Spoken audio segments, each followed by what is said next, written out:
A little girl working in a field sees a ghost. Or does she? And then we travel to Zimbabwe to take a look at the story of a police station that was attacked by a squadron of goblins. What happens when the thin blue line faces a green-skinned enemy? And is it possible that this story may have even more disturbing origins? Today on Dead Rabbit Radio.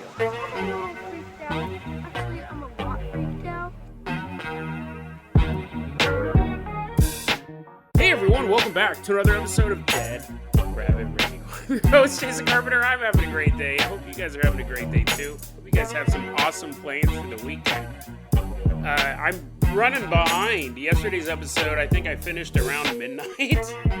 Usually I'm able to record these episodes ahead of time. This one I'm recording literally the hour before I have to go see a movie. So if this episode's more than an hour long, you know that I had to stop it and finish it up. I'm gonna go. It's not a movie that I'm particularly interested in. I think you could probably have a hard time finding a movie I'm less interested in.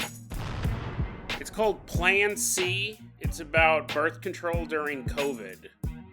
So anyways, I'm going with a friend, right? I'm going with a friend. I'm gonna sit there, eat popcorn.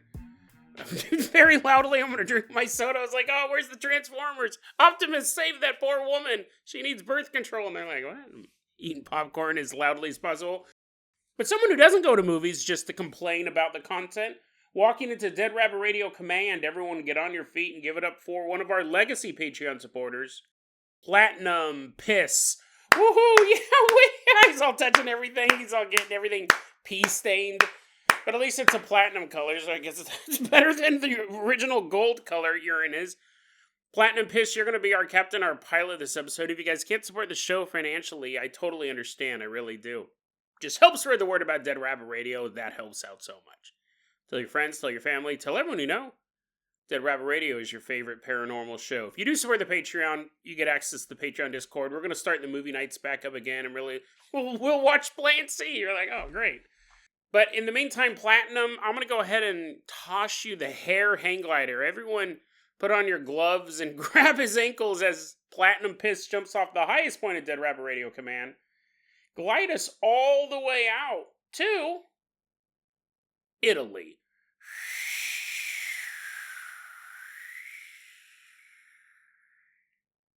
Nice leisurely glide out to the nation of Italy. Specifically, we're headed to Roccagloriosa.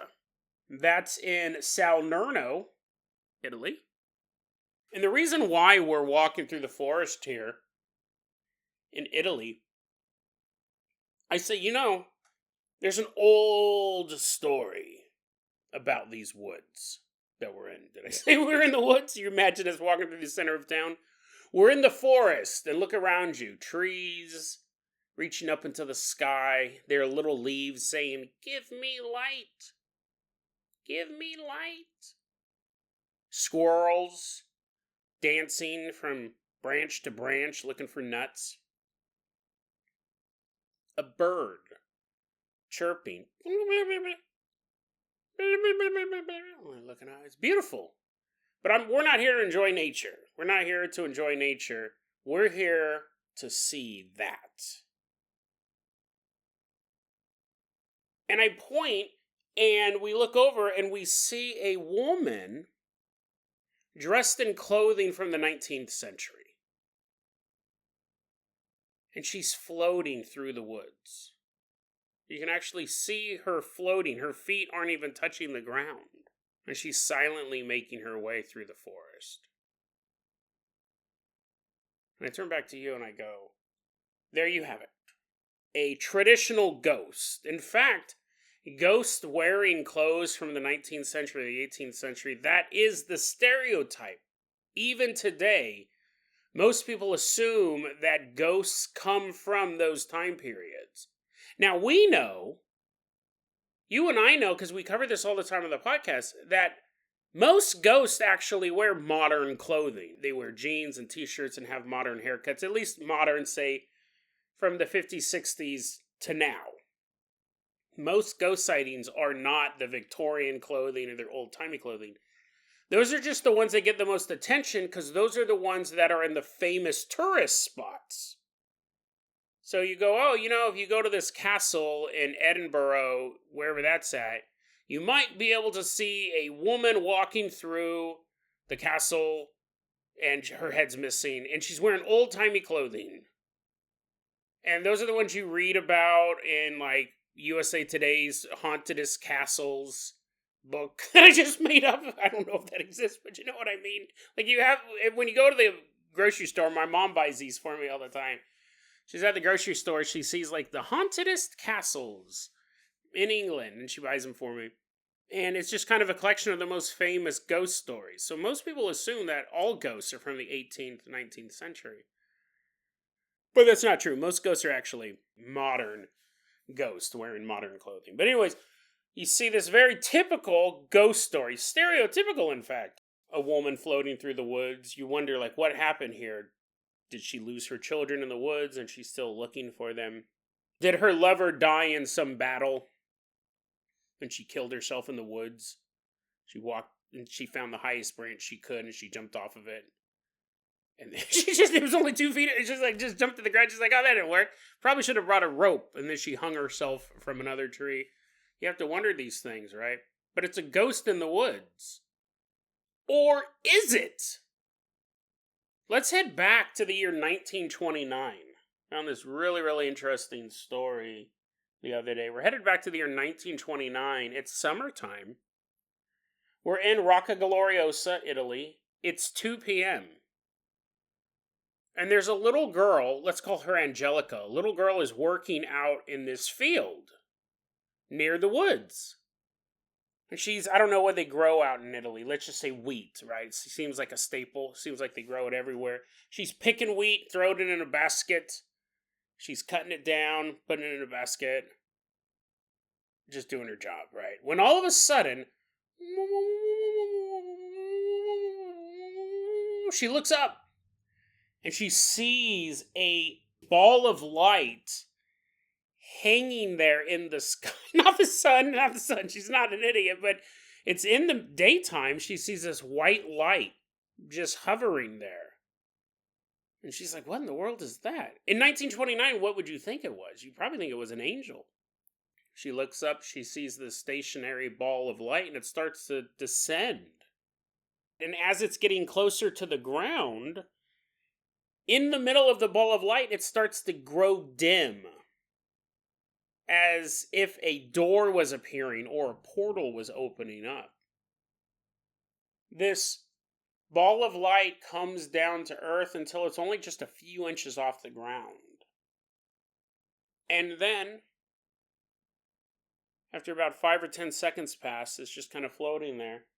Out of this ball of light floats a woman wearing clothing from the 19th century. Angelica's looking at her. Her feet are actually just off the ground, like she's literally floating by.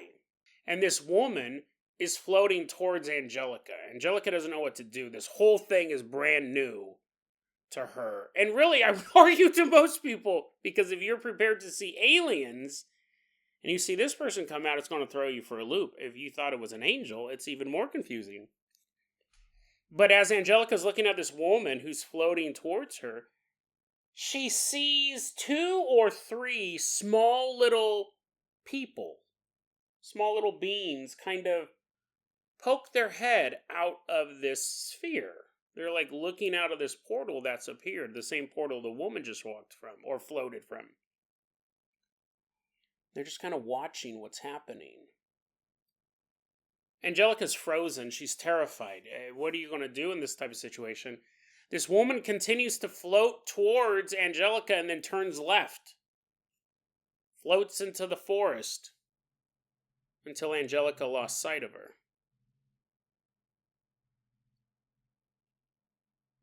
No frame of reference for any of this. That's why I'm discussing it on this podcast. Even we would have a hard time figuring out what this was. Angelica does what she's been taught to do. She does the sign of the cross to protect her from whatever evil is going on. At that point, she then starts running from the field and go, Papa, Papa, you gotta come here, it's crazy, help, help. And when she finally gets her dad's attention, they both go back to this location. The sphere is gone, the woman is gone, but in this area, Angelica and her father both smell the fragrance of roses. I got this story on thinkaboutitdocs.com, which is a UFO repository. But really, this is a story that straddles the line. Basically, what the story seems to say is a ghost got off a UFO. This story was researched by an Italian UFO researcher and author named Maurizio Verga. It was in an article called When Saucers Came to Earth. Pretty generic title for an article that contains such a bizarre story. What's interesting is we have covered a few stories over the years of Bigfoots being related to UFOs. Bigfoots getting off of UFOs, Bigfoots being captured by UFOs, and one of my favorite, a Bigfoot flying a UFO. And really, the Bigfoot UFO connection is one of the reasons why the term high strangeness is used a lot. High strangeness is this idea that it's all interconnected. That when you have UFO sightings in an area, there is a higher chance you will see Bigfoots or other mysterious creatures in that area. And researchers don't understand really what could be causing this. I mean, the obvious one would be that Bigfoot is flying around in UFOs. But the other one is that it's possible that these areas on Earth could be where the veil is very thin. So it's simply a place where weird events are more likely to happen. You have a place where UFOs can manifest. It would make sense that other odd things can manifest there as well. I've come across a lot of stories of Bigfoots and UFOs. I can't think of another time I've come across a ghost and a UFO. Which is what this seems to be. You could argue that Bigfoot is alien. You could argue that Bigfoot is connected to the UFO phenomenon. That maybe it's not a cryptid that evolved here on Earth. Maybe it's not an unknown species. Maybe it's from another dimension and it flies these UFOs. Or it's a ally of the UFOs, or a pet, or a spy. It's very interesting to think that ghosts and UFOs are connected. However, in the theory of high strangeness, that is something, theoretically, that we know could happen in a place that would more likely have a haunted reputation, right? You may more likely see alien or UFO activity. The problem is that theoretically, I hope this isn't boring to you, I love all this stuff, but theoretically, I'll keep it short. Theoretically, it should happen that way, but it's not like you go to a mental asylum that was shut down 30 years ago that's reportedly haunted with actual sightings and EVPs, and then every so often a UFO is sighted overhead. We don't see that connection. And a lot of Bigfoot researchers say there is no connection between the aliens and the UFOs as well. So, I mean, it's all kind of washes out, but we have a ghost coming out of this UFO, this unidentified flying object. The other thing, and I didn't think about this until I was just reading it to you, was that there also could be an element of time travel to this. With the portal and the woman stepping out of it. But, I mean, generally, if she did teleport from the 19th century, she's a time traveler. It doesn't explain the floating.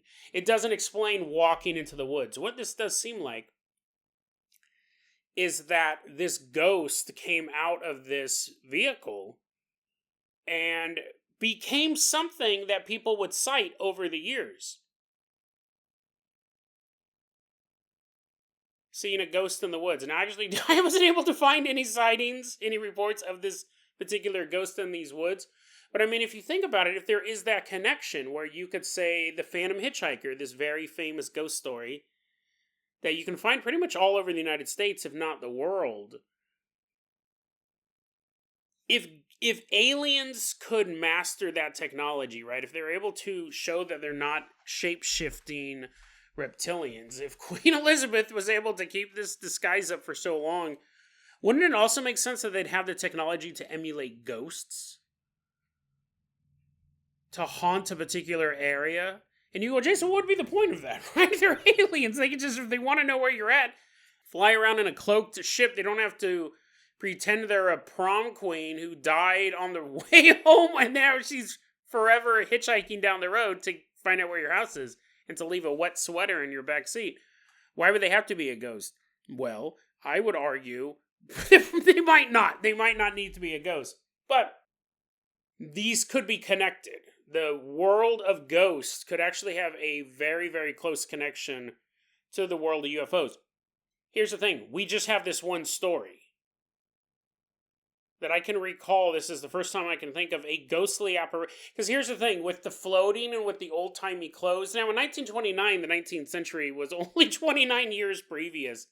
But Angelica also said the clothes that this woman was wearing was not just 19th century, but very fancy. Very well-made clothing, as if it was a rich ghost. A rich person's clothes. It wasn't like wearing a butler's uniform floating around. But this is just one story, right? This is what it all always comes down to. One story is an occurrence. Two stories, I forget. I made up this saying and I thought it was so clever and I can never remember it. You find one story and it's just an interesting story. If you find two stories, now there might actually be something going on there. But if you can find three or more stories, it's actually a phenomenon. It's actually something we need to investigate, we need to look into to see what the deeper connection is. Right now we just have a story of a ghost floating off of a UFO. It's absolutely bizarre. I'm really, really curious if we can find more of these. And what would that say about ghostly phenomenon? Because we already think, we don't know anything. We have theories. But we already think when people die, they go to the afterlife. If they stick around, or they're too confused, or too terrified, or they have unfinished business, whatever it is, there's a ton of different ways that this could happen. We don't know, but your ghost is left behind. Your soul is trapped here on Earth, and that's actually the soul of a human. Their body died, their soul's still here, instead of going into the afterlife. That's kind of the general agreed upon idea of what a ghost is. But what if that's not even close to what we're seeing?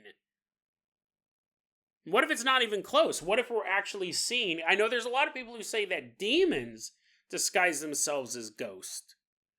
I know a lot of Christians who don't believe in ghosts at all. They think they're all demons. But what if we added on aliens are disguising themselves as ghosts? For what purpose? I have no idea. Again, we just have this one story, but I'm super curious if we can find more.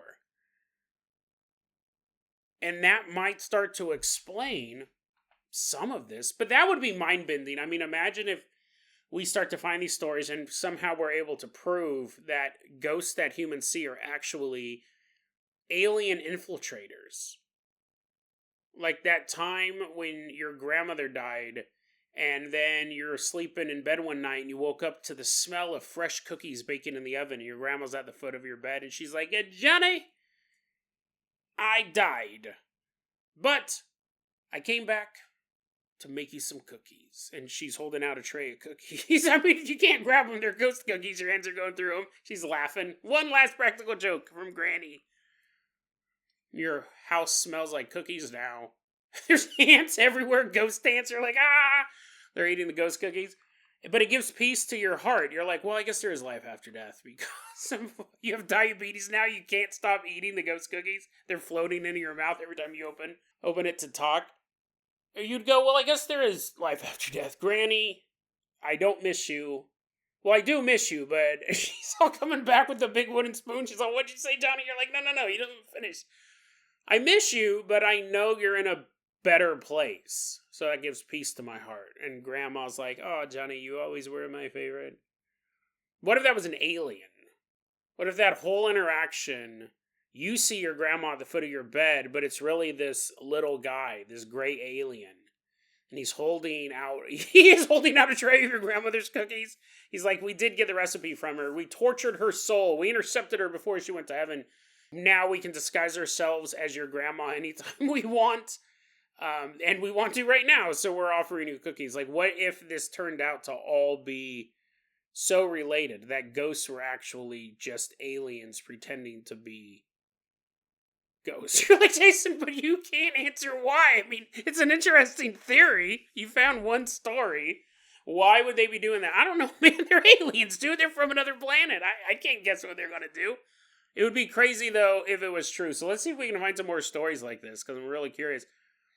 I'm trying to think, over almost 1,300 episodes, I might have covered something like this before, but nothing comes to mind. So let's see if we can find more ghost alien stories. Who knows? Maybe we'll be onto something. Platinum, let's go ahead and toss you the keys to the world famous Carpenter Copter. We're saying goodbye to Italy. Why don't you fly us all the way out to Zimbabwe?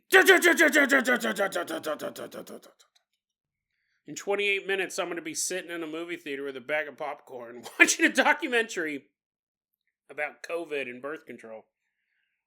But I don't want to rush this. This is quite the bizarre story. And first off, I want to give a shout out to Sean on the Patreon Discord. He's the one who brought this to my attention. Absolutely nuts. Thank you for sending it over. The year is 2024. We're in Zimbabwe. Specifically, we're in Gwambe village. This is in the Bulimia district in Middleban South. The Gwambe village. And we're walking around, and all of a sudden someone runs by and steals your phone. And he's like, I can do whatever I want. Come and chase me. I'm like, don't, dude. Don't chase him. Just let him have your phone. And then someone runs up and grabs your shoes. And they're like, what are you going to do now? You can't chase me. You don't have any shoes. And the guy's running away with your shoes, and he's laughing maniacally. And I'm like, just forget it, bro. You don't need shoes. And then someone comes up, and they steal your shirt. What are you going to do now? Look at me. I'm a businessman. Woohoo! The guy's running away with your shirt. And I was like, dude, it's cool, bro. It's okay that guy has your shirt and your... What do you have left? A wallet? While I'm saying this, someone runs up, grabs your wallet.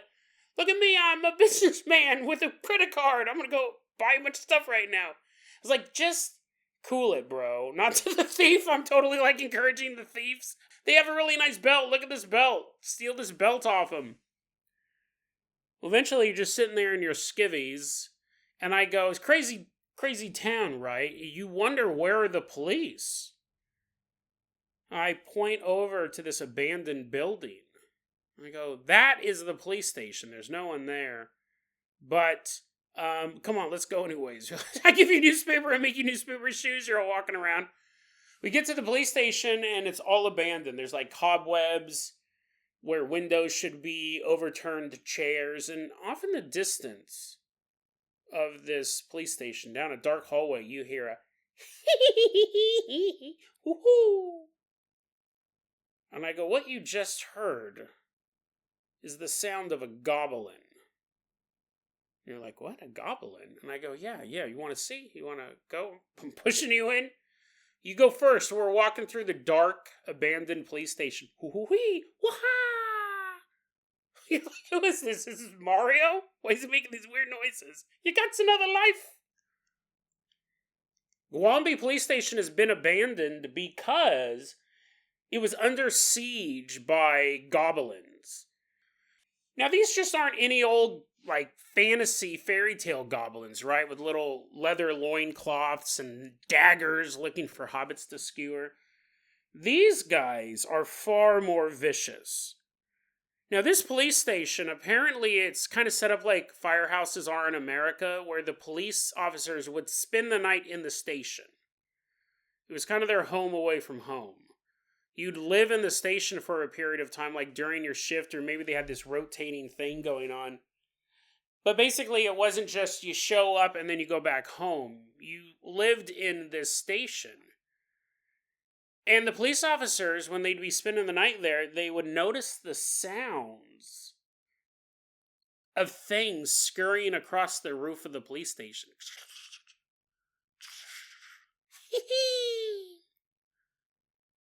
That'd be creepy, right? But you figure maybe it's a squirrel. Maybe it's a whole bunch of lemurs up there or something. I don't know. And maybe that would be the logical answer. But what happens is that these police officers, when they would wake up in the morning, right, they'd hear stuff scuttling around on the roof at night. When they woke up in the morning, they would be completely paralyzed. It's going to be hard. It's going to be hard to do your shift. You're like, oh man, I got to go stop that bank robbery today. I hope the burglars are paralyzed as well. They were paralyzed, and apparently they were also raped by goblins while they were sleeping. They're getting sexually assaulted by these goblins. The police officers said, we're not going to get raped by these goblins anymore.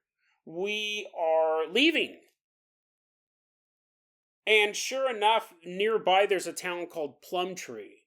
And the Plumtree Police Department said, you guys can stay with us. You guys still have to go to Gwambe to do your job as police officers, but if you guys need to stay the night, you stay with us. We don't have goblins attacking.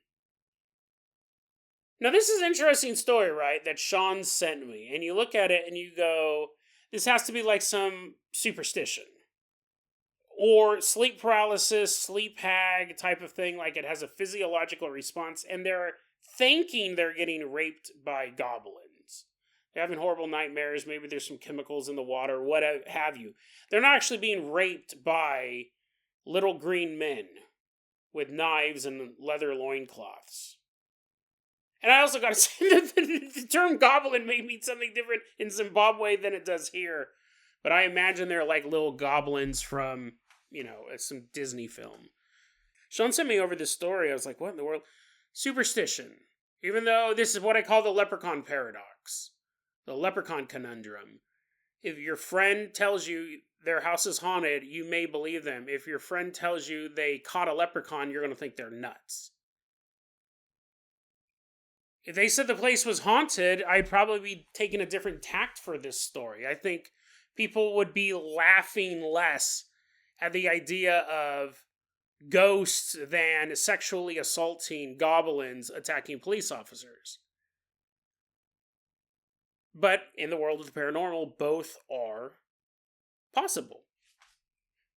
But he sent me this story over. It was in the Zimbabwe Mail, which is a publication over there.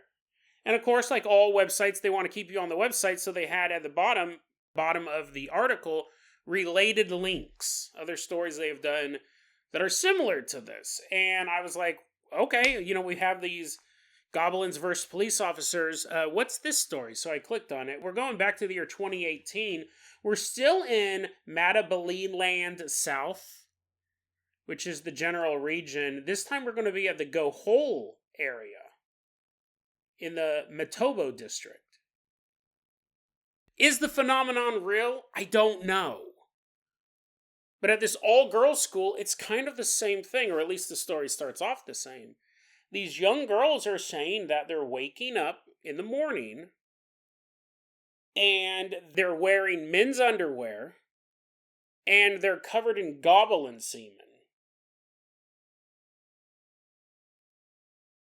I'm not making any jokes. I'm not making any jokes. That's absolutely horrible. The mind does wonder, though, what is covering them? What do they have on them? The girls at the girls' school were getting sexually assaulted by goblins. Also, teachers who spent the night at that school were getting sexually assaulted by goblins as well. But what makes this story even more bizarre, if you can imagine that, is it gets out around town, and all of a sudden, unannounced, a man shows up. A man whose job is a Sikamutanda, aka a witch hunter. And this is a very, very popular profession in Zimbabwe with a lot of controversy around it. This witch hunter shows up. He says, I heard about the goblin attacks. I heard what's going on to the young women here, the teachers and the students. I can take care of this. First thing you got to do, ladies, go home. You're all going home. Leave school. Skedaddle. Get out of here. And the principal's like, wait, what? Who are you? What are you doing here? He goes, I'm a witch hunter. I'm a witch hunter, and I have the ability to destroy the goblins, but the first thing we need to do is send all the girls home. I mean, do you want these attacks to continue? And the principal's like, no, not at all. I mean, it's horrific. So he's like, okay. So they get all the girls out of school, and the witch hunter's standing there, and he's looking around, and he goes, okay. Maybe the goblins are under this desk. And he flips the desk over and he's like, nope. He looks around, there's 29 more desks in the room. He's like, maybe they're under this one. Flips it over. Maybe that one. He begins tearing the school apart. This witch hunter is just trashing the place. And at a certain point, imagine it didn't take very long, but at a certain point, the principal goes, can we get the cops down here? Can we get the cops down here? This dude is destroying our school. In the meantime, the witch hunter is continuing his search. He even wants to start searching teachers' houses. He goes, maybe the goblins are at nearby houses with some of the staff. Well, the police get this alert that this guy's tearing up the school. And apparently he's doing it for a while because he does actually start going to the teachers' houses, tearing their houses apart. I don't know if the police kind of blew it off at first. They just had a busy day. But the police, they're like, what is going on here? So they go talk to him. He's like, I'm a witch hunter and I'm here to stop the goblin attacks. And the police are like, okay, do you have a boss? And he's like, no. Witch hunters are actually freelancers in Zimbabwe. So the police say, okay, you know what? Let's call up the chief. Now, not the police chief. In Zimbabwe, they kind of have this structure set up where you have like what they call traditional chiefs. Which I don't know if it's like a ruler in name, like, you know, the Queen Elizabeth.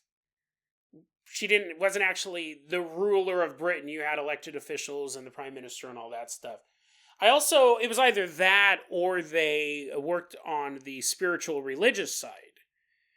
Generally speaking, these traditional chiefs hate witch hunters because of what this guy's doing. They have a way that their society is run, either the secular society, like the functioning of the government, or the religious side of it. Because I'm reading all these articles and I'm trying to get definitions, and they just, you know, there's going to be differences of culture and language and all that stuff, but generally speaking, traditional chiefs hate witch hunters. It's a real problem over there. And the police ask the chief, they go, hey, did you hire this guy? Did you have him come out? And he's like, no, nobody ever hires these guys. They're scam artists. Is one of them in this town? They're like, yeah, and he's tearing the school apart. The chief goes, listen, I did get reports of goblin attacks. That is true. And people were coming to me and asking me to help. And I was trying. To get leaders, people who knew how to do this stuff that weren't going to trash the school, real religious leaders, people in the community, stuff like that, to start blessing the building, to start cleansing the entire area, because he had been getting reports of the goblins attacks, but he was trying to get all that set up when this witch hunter shows up. So he's like, I didn't have anything to do with this guy. So the police finally track him down, and the police apparently lose track of this guy. It seems like he's ditched town by the time they go looking for him. They did reopen the school, though. And as far as we know, there were no further goblin attacks. It's interesting because this article ended with a quote. The Zimbabwe Mail article ended with a quote. A villager who preferred anonymity said children were mysteriously dying in the area, and they suspect the deaths are linked to the goblins.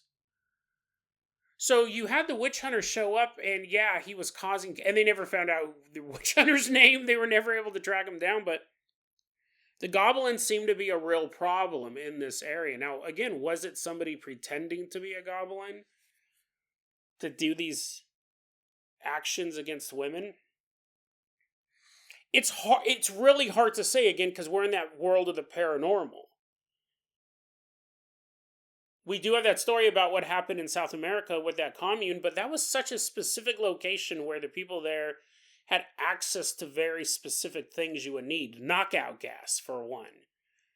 This one, we have the story about what happens at this girls' school. We have the story that happens at the police station. But really, this stuff happens a lot. There are a lot of reports of goblins attacking the residents of Zimbabwe. In fact, there's a video, I'll put it in the show notes. There's a woman whose house is infested with goblins. And I guess I should say at this point, they're almost always invisible. There's not a video, you won't see a video of a little guy running around in this house. But a witch hunter shows up to this house. It's like a 50-minute long video. To be fair, I jumped to the last 10 minutes. But this witch hunter shows up to this house, and it is declared to be infested with goblins. So what does he do? He takes a pickaxe and destroys the house. I mean, the house is made out of like mud and bricks, but it's a house. It's this woman's house. He levels it. I mean, I guess if the goblins are infesting a house and there's no house, you've won part of that battle. That's how these witch hunters operate. Let's head to 2021, because this shows how damaging these witch hunters can actually be. 2021, in the Zaka region of Zimbabwe, this happened over several villages. They're having a serious problem. Witch hunter comes into town, and he says, I have been led here by the forces of purity and goodness. There's evil in this town. Goblins are lurking everywhere, and I can get rid of them for you. Let me look around. Let me see where they're at. You there. Are your cattle healthy? The guy's like, no, my cattle, I only have one. It's a cow. He's pretty sick. Arthritis of the udder. And witch hunter's like, that sounds terrible. I don't even know if that exists, but if it does, extremely painful. You there. What about your cattle? The guy's like, well, my cattle's totally fine. I actually have like 4 of them. They were super healthy, young, strong, lots of good milk. The witch hunter walks up to him and goes, let me see your house. Take me to your house. Witch hunter goes to that guy's house and he looks around and he goes, there's goblins everywhere. I can see them. I can point them out to you, but they're invisible to you. I can see them, though. Have you had any bad luck lately? The guy's like, oh, not really. He goes, are you sure about that? You sure about that? And the guy's like, well, the other day I was eating soup and I spilled it and had to go to the store and buy new soup. And the witch hunter's like, that was not an accident. That was actually a goblin tripped you. You spilled your soup. And things are only going to get worse from here. Your family's going to fall sick. Your business is going to suffer. There's a goblin sneaking right up behind you right now, with a little dagger ready to put it in your heart. But I'll tell you something. I can get rid of all of these goblins for the price of one healthy cow. It's a scam. These witch hunters go into town, or towns, and they shake you down. They tell you that these goblins are going to attack you. The forces of darkness are going to come against you and your family unless you pay them off. It's a shakedown. It's a protection racket. And what happens is you go, okay, I don't want that to happen to me. Here, you can have this cow. Cleanse the area. And the witch hunter does what the witch hunter does. I mean, there's nothing to do. Cleanses the area, he walks away with a cow. In 2021, this same guy, and we don't have names for these guys, but these are all reported in the media, in Zimbabwe media. This same guy is hitting up all of these villages. He's so successful, he has to hire people to take care of his livestock. He's getting all of this stuff from these different villages. He can't take care of it anymore. He has to hire people to take care of his flock. People are getting really upset about that because they're starting to see, hey, Jerry, why did you give your cow to that guy? He's like, oh, he said the goblins were going to come after me and take my son and all that stuff. I didn't give him a cow. Oh, Jerry, come on, man. He's just a con man. I don't know, but what if he's right? Then this witch hunter starts to prey on married women, focusing on them, focusing on their fears. When no one else is around, this witch hunter is saying, if you want your family to be safe, it's really easy for me to protect them. I can cleanse the darkness from this area. But you have to sleep with me first. And if that wasn't bad enough, well, that's pretty bad, right? Exploiting married women's fears to have sex with them.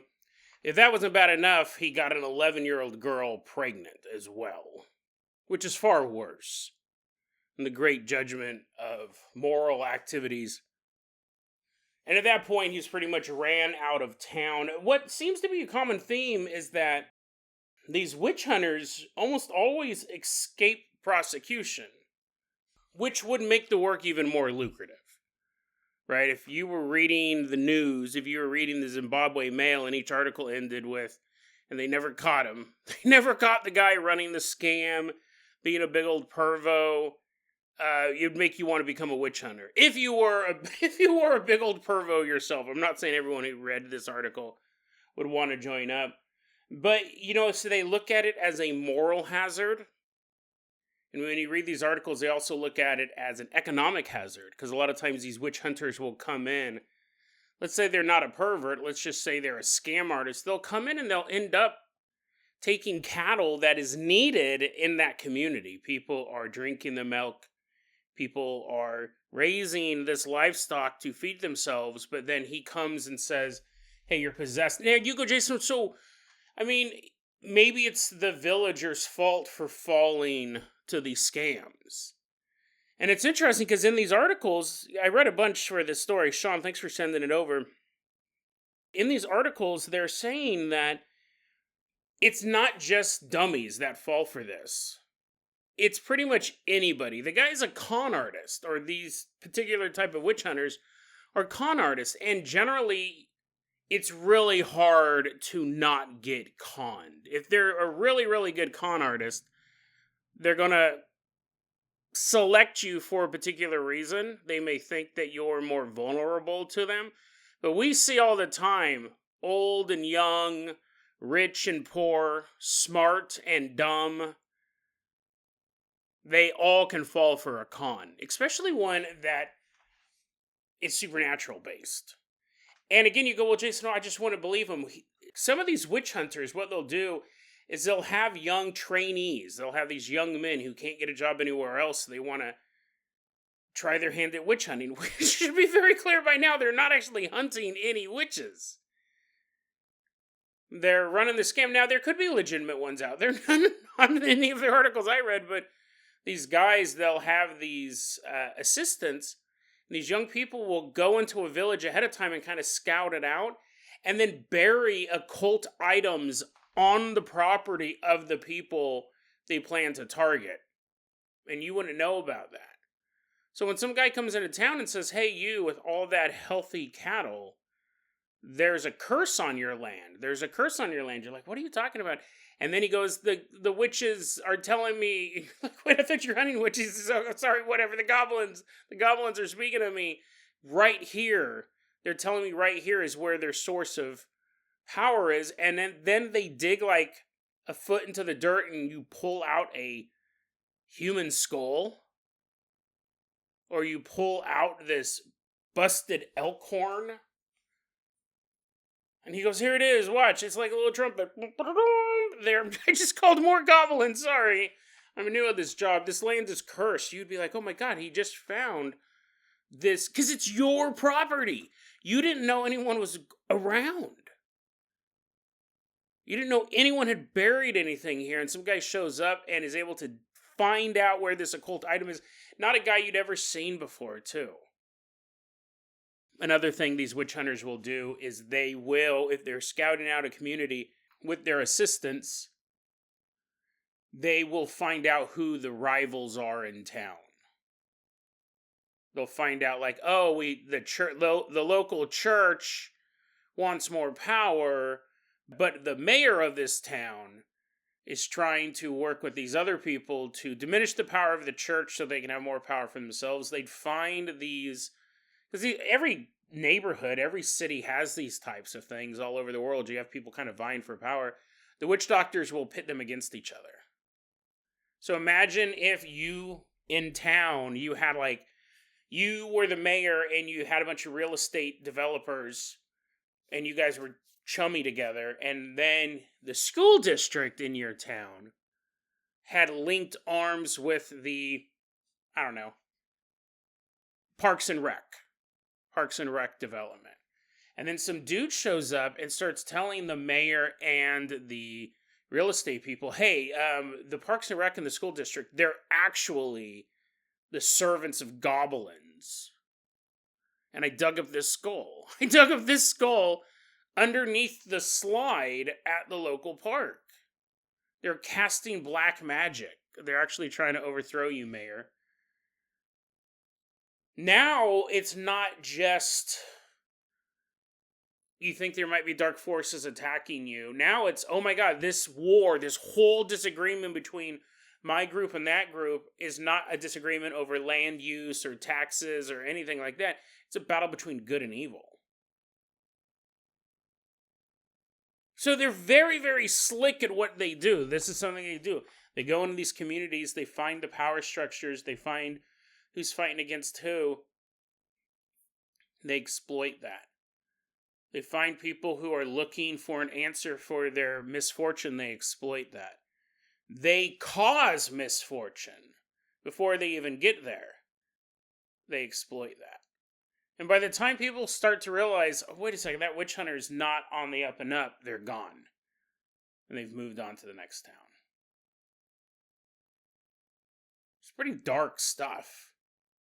It's pretty dark stuff if you sit back and think about it. You're truly exploiting people's worst fears, and you're creating new fears as well. In Zimbabwe, it actually is against the law to hire a witch. This is such a big problem. You're not allowed to do that, but people still hire these witch hunters. There's actually, the law is called Witchcraft Suppression Act, Chapter 919. People still do this. People still hire these witches. And it's easy for people to go, well, they're just a bunch of dummies. They deserve to be exploited. It's just way more complicated than that. It's just way more complicated than that because it's so ingrained in the culture and they know what they're doing. It's the same thing when your grandmother gets a call and the next thing you know, she has $9,000 less in her bank account because someone imitated your voice and said you were in jail. You're like, Grandma, of course I wasn't in jail. I've never been to Canada. What are you talking about? You want to go? Oh, maybe my grandma's just a big dummy. But the point is that it could happen to anybody. Anybody could fall for these types of scams, and these guys are really, really good at it. It's interesting because I did end up taking a break. I went and saw that documentary what was it called again? Plan C documentary. It was interesting. You know, it's not a subject that's super near and dear to my heart. But as I went to go see that, and then I came home. And took a nap and ate a sandwich, and now I'm up and it's 10 p.m. and I haven't even started editing this episode yet. I started thinking, I've been thinking for a bit, what happened to those cops and those women at the all-girls school and the police station? Like, that's still kind of been rattling around in my head as I'm watching this documentary. I was like, what could the Goblins have actually done? The more I thought about it, I don't think those attacks had a human explanation. I think I was kind of bandying that about, like, well, what if someone was trying to cover up their crimes by blaming Goblins?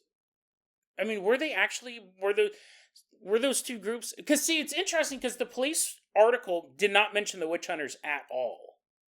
That's something totally different. The way that we got to the stories about the witch hunters knocking over the school, tearing down the house and all that stuff I was just clicking on links. But that the police department story, it had nothing to do with witch hunters showing up or scamming anything. Those police officers actually believed that they were being raped by goblins. And so did the girls at the all-girls school and the teacher at the all-girls school. And so I think, like, was it actually a supernatural force that was sexually assaulting all these people? It's fascinating because we got into the witch hunter story, and that is totally a scam. I think that something supernatural was happening to the girls and to the police officers. And then along the way, a scam artist showed up at the girls' school. But I don't think that was a case of him sending assistants out to get the whole ball rolling. Because as far as I can tell, that witch hunter who was tearing the school over, he didn't get paid. He got ran out of town. So I don't know. I mean, it's funny. It's the leprechaun paradox. If these people had said we were abducted by aliens and we were harvested for our eggs and our sperm, I would have reported it as aliens are abducting people in Zimbabwe and they might be part of this breeding program. But because I think of goblins as such a ridiculous concept, I kind of blow it off. I was like, oh, there must be another explanation for this, because that's ridiculous. They're goblins. Who knows? I think I have to address my own prejudices, right? Because I'm thinking like, oh, this is ridiculous, of course. So I was kind of like, I was trying not to laugh when I'm talking about this sexual assault via goblins, when if it was any other entity, right? Obviously human, I wouldn't be cracking jokes about it. Even if I was talking about aliens doing these things to people, I wouldn't have been like, what? You know what I mean? Like, I would have taken it more seriously than goblins. And there might be a translation error, there might be a culture error there. Cultural difference is there as well. But yeah, that's interesting. I was thinking about that. I was watching that movie, that very somber documentary, and then the walk home, I was like, what did happen to those police officers? What did happen to those girls? Because I believe we have two different issues here. One, scam artists using fear to make money and to hold a community hostage. And then the other one, a possible real paranormal threat that has not been addressed. And I think the two, one being a fraud, one being a hoax, doesn't mean that these other cases are hoaxes as well. So I don't know. I just figured I'd address that because I have been thinking about it through the night. I don't think I'd dismiss it so easily had it been something else other than the word goblin. And yes, I'm pretty sure I've been told that I'm mispronouncing the word goblin, but I don't know. I'm pretty sure that's exactly how you pronounce it. But sometimes you have to sit back and go, I have my own conclusions. I have my own prejudices when it comes to the world of the supernatural too. It's a leprechaun paradox. That's what we talk about. And I got to be honest, I got to call myself out on it when I see me doing the same thing. That's all we have for today's episode. I have to start editing it. It's quite late. I have to work tomorrow morning, but guys, I'm going to be honest with you. I love doing this podcast. If I didn't love doing it, I would just give up, right? It's 10 o'clock. It takes me 2 hours to edit this. It'll be done about midnight.